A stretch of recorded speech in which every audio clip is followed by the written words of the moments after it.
पार्लिमानी तारीख का नया मोड़, पहली बार चीफ जस्टिस ऑफ पाकिस्तान का फैसला पार्लिमानी कमेटी करेगी। इजलास शाम 4 बजे तलब। खसूसी कमेटी में 12 अरकान शामिल। मुस्लिम लीग के आजम नजीर तारड़, ख्वाजा आसिफ एहसन इकबाल, शाइस्ता परवेज, तहरीक इंसाफ से बैरिस्टर अली जफर, बैरिस्टर गोहर, साहबजादा हामिद रजा कमेटी में शामिल।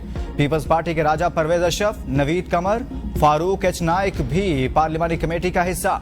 JUI के सेंटर कामरान मुर्तजा और MKM की राना अंसार पार्लिमानी कमेटी के रुकन होंगे। तहरीक इंसाफ का खसूसी पार्लिमानी कमेटी के इजलास से अलग रहने का ऐलान। सियासी कमेटी के एलामिया में कहा गया, तहरीक इंसाफ के अरकान कमेटी के इजलास में शरीक नहीं होंगे।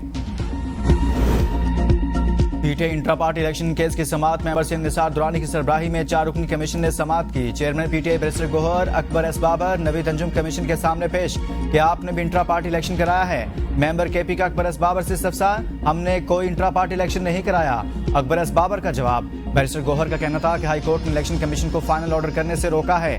मेंबर कमीशन ने कहा कि हमारे पास इख्तियार नहीं कि हम आपको दोबारा इंट्रा पार्टी इलेक्शन कराने का कहें। अकबर एस बाबर ने कहा, इलेक्शन कमीशन अब 5 साल तक दोबारा इंट्रा पार्टी इलेक्शन कराने की हिदायत नहीं कर सकता।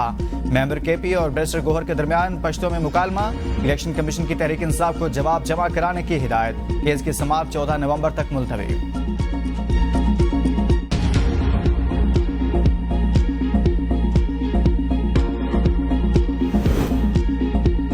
बानी पीटे के खिलाफ तौहीन इलेक्शन कमीशन और इलेक्शन कमिश्नर केस की समाअत। वकला और जेल हुकाम पेश। वीडियो लिंक के जरिए पेशी का कहना था, क्या हुआ? कमीशन का जेल हुकाम से इस्तफसार। जेल में इंटरनेट की सहूलत ताहाल खराबी के बायस दस्तयाब नहीं। जेल हुकाम वकील शुएब शहीन ने इस्तदा की कि कमीशन हमारी बानी PTA से मुलाकात का हुक्म दे। कमीशन ने कहा, यह हमारा काम नहीं। इलेक्शन कमीशन ने जेल में इंटरनेट सर्विस से मुतालिक PTA से रिपोर्ट तलब कर ली।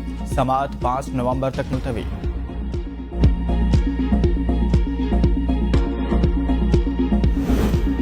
शाखाना 2 केस में बुशरा बीबी की दरख्वास्त जमानत पर समाअत कल तक मुलतवी। FIA प्रोसिक्यूटर कल अपने दलाइल जारी रखेंगे।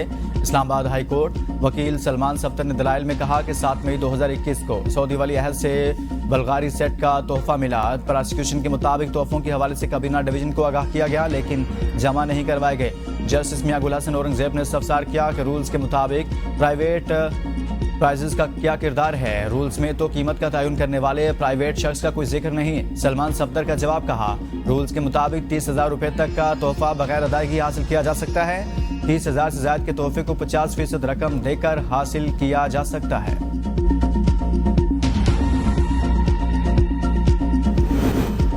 बानी PTI अली अमीन गंडापुर और दीगर को लांगबाज तोड़फोड़ केस से बरी करने का तहरीरी फैसला जारी।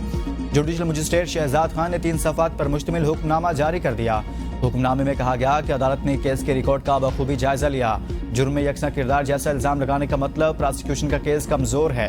मुकदमा को मजबूत बनाने के लिए सबूत दरकार होते हैं। असद उमर लॉन्ग मार्च तोड़फोड़ केस से बरी हो चुके। दरख्वास्त गुजार दलाइल दे सकता कि असद उमर और इनके खिलाफ अदम सबूत का होना यकसा बात है। असद उमर की बर्रियत बानी PTI अली अमीन गंडापुर और दीगर मुल्जिमान के लिए अहम पॉइंट है। सबूत की अदम मौजूदगी पर बानी PTI अली अमीन गंडापुर और दीगर को भी असद उमर की तरह ट्रीट करना चाहिए।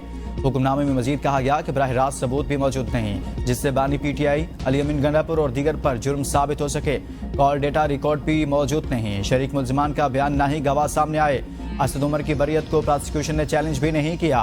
ऐसे रिकॉर्ड पर बानी PTI अली अमीन गंडापुर और दीगर के खिलाफ ट्रायल चलाना अदालती वक्त का ज़िया होगा। बानी PTI अली अमीन गंडापुर और दीगर को अदम सबूत की रोशनी में केस से बरी किया जाता है।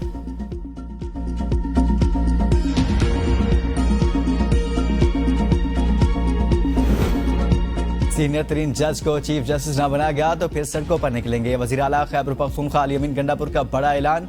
कहा, मुल्क को लूट कर सब भाग जाते हैं। जिन्होंने इस मुल्क में रहना है फैसले उनको करने दें। हम तैयारी करके फिर एक सोच के साथ आएंगे। गैर आनी तरमीम करके अपनी मर्जी का जज लगाने का प्रोग्राम बनाया। रात की तरमीम डकैती है। हुकूमत ने आज़ाद अदलिया पर हमला किया। जब भी आएंगे इन तरमीम को खत्म करेंगे।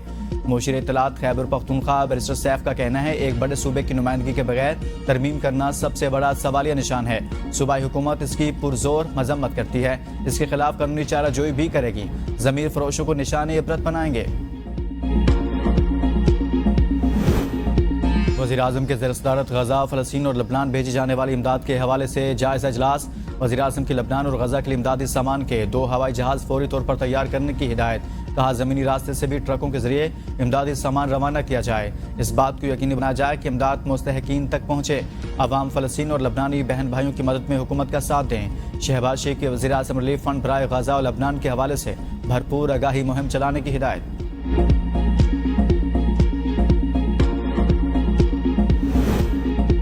पीटीआई और बुशरा बीबी के खिलाफ 190 मिलियन पाउंड के समाअत 28 अक्टूबर तक मुलतवी। पीटीआई वकला एहतसाब अदालत में पेश।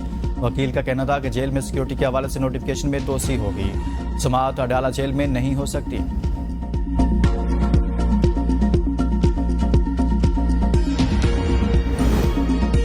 लाहौर हाई कोर्ट में एक्स की बंदिश के खिलाफ दरखास्त। चीफ जस्टिस मिसाल नीलम की सरबराही में 3 रुकनी बेंच ने समाअत की।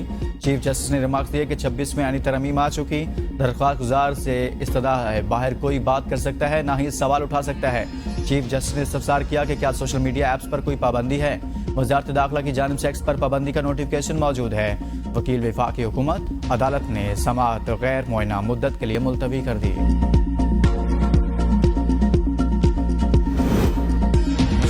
के कायद नवाज शरीफ और वज़ीर आला मरीम नवाज के दौरा बरताने का शेड्यूल जारी। नवाज शरीफ जुम्मा को दुबई, फिर तिब्बी मुआयने के लिए लंदन रवाना होंगे।